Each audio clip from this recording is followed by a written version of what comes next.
This game isn't that scary.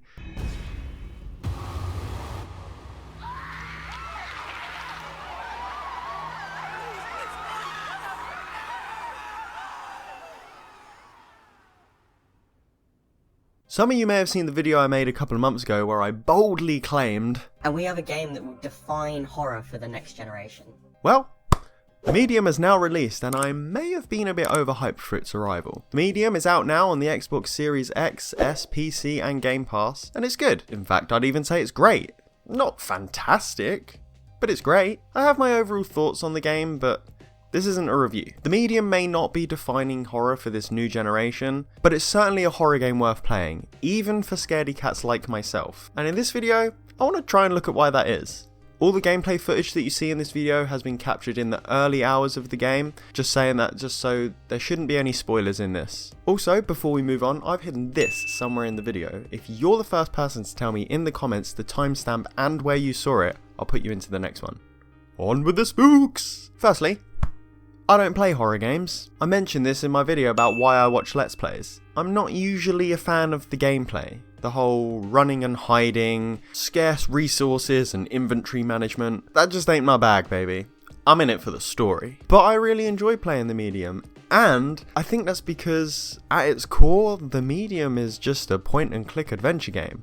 And I love point and click adventure games. As Marianne, you'll be doing a lot of walking around in the Medium. And as you approach objects to interact with, the action button will appear. I say action like that because there's really not much action in this game. That's not a complaint, that's just an observation. I've already said I really enjoyed this game. It has an inventory system much like all other point and click. It shows you items that you've picked up, items that can be used with other objects, and items that you can combine. Unlike most horror games, the Medium doesn't leave you in a perpetual state of stress. I don't know if that means that the devs have failed in their mission or not, but they set an incredibly eerie atmosphere with the ruined Neva Hotel, merged with the Zdzisław Beksinski-inspired Spirit World, along with the haunting soundtrack co-composed by Arkadiusz Reykowski and Akira Yamaoka, legendary composer of the Silent Hill series. Boo!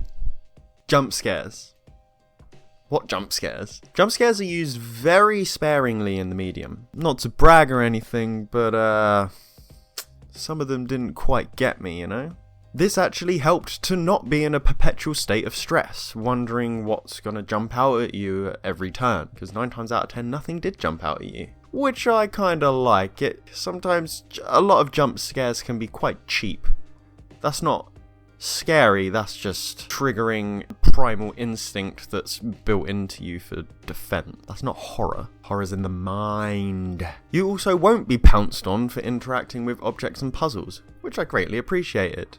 Unlike The Last of Us Part 2, when I was trying to work at a desk on my weapons and suddenly I'm fucking bum rushed by some thugs. What's that about? The Medium doesn't have any of the usual horror game mechanics which causes your body to be flooded with adrenaline. There's no resource management.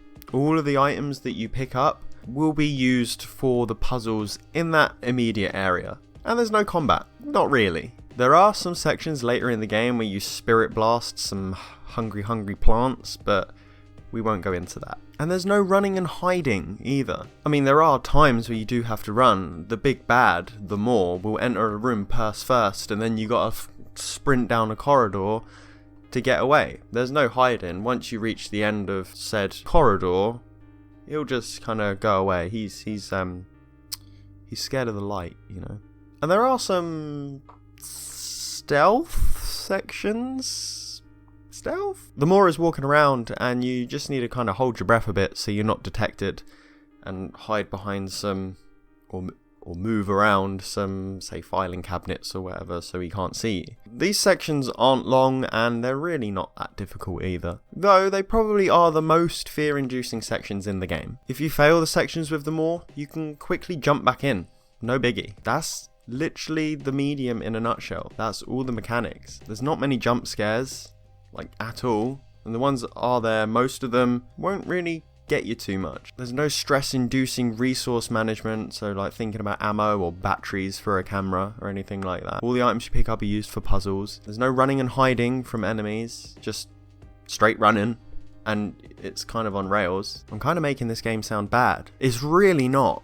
It's fun, it's engaging, the puzzles are very good, and the story that unfolds is really interesting as well. The medium sets itself apart from other games in the genre by focusing mainly on exploration and puzzle solving without being rudely interrupted by evil entities. Puzzles and interactions from the lore are kept completely separate from each other, and this really helps keep the stress level down. Most of the tension comes from the atmosphere that's been created by the surreal visuals and the eerily beautiful soundtrack. Like I said, I never play horror games, I'm such a wimp, but I was really hyped for the medium. I enjoyed it a lot. I'm a big fan of point-and-click adventure games, and that's exactly what the medium is, just with a spooky coat of paint. The medium is a horror game that could be enjoyed by almost anyone, and is a great introduction to the genre for people that aren't usually good with spooks.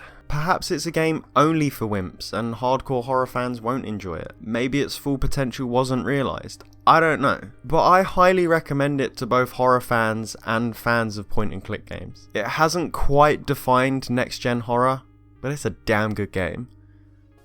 Are you a fan of horror games? Have you played the medium, and what did you think about it? Let's discuss it down in the comments. Connect with the spirit of the like button and subscribe for discussions on all things gaming past, present and future. Click the card in a second to see my video on how the Order 1886 didn't reach its full potential by focusing on graphics over gameplay. And I'll see you over there. Bye bye.